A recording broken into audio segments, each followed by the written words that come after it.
Either people are getting tired of superhero movies, or the MCU needs to get it together.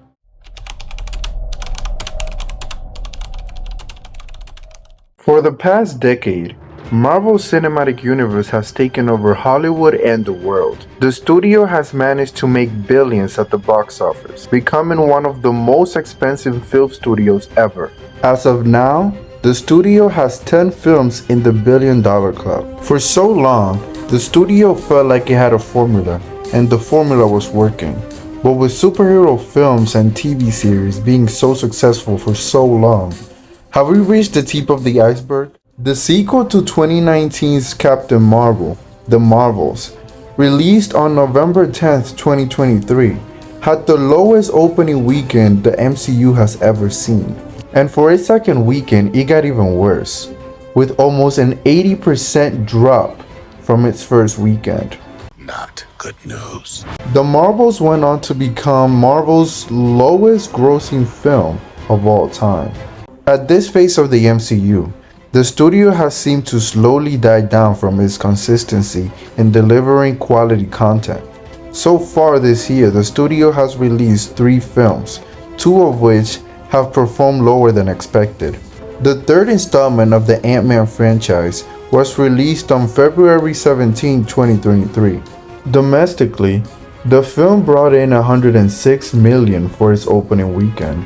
However, it ended up becoming the studio's lowest grossing sequel for a second time, which the second Ant-Man movie was previously MCU's lowest grossing film.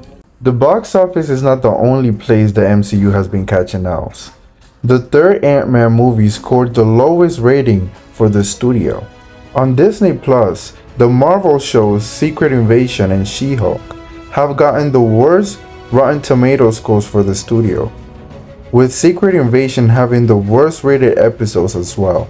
The current president of the MCU, Kevin Feige, has been a topic of conversation amongst fans and critics. People are worried about the future of the studio, even more so with Feige allegedly considering leaving the MCU. Despite the flops, the studio has managed to do pretty well in other areas in the last few years despite the pandemic. With films like Guardians of the Galaxy 3, Black Panther: Wakanda Forever, and franchises like Doctor Strange and the Spider-Man franchise. In my opinion, the studio's choice in characters to lead hasn't been the best.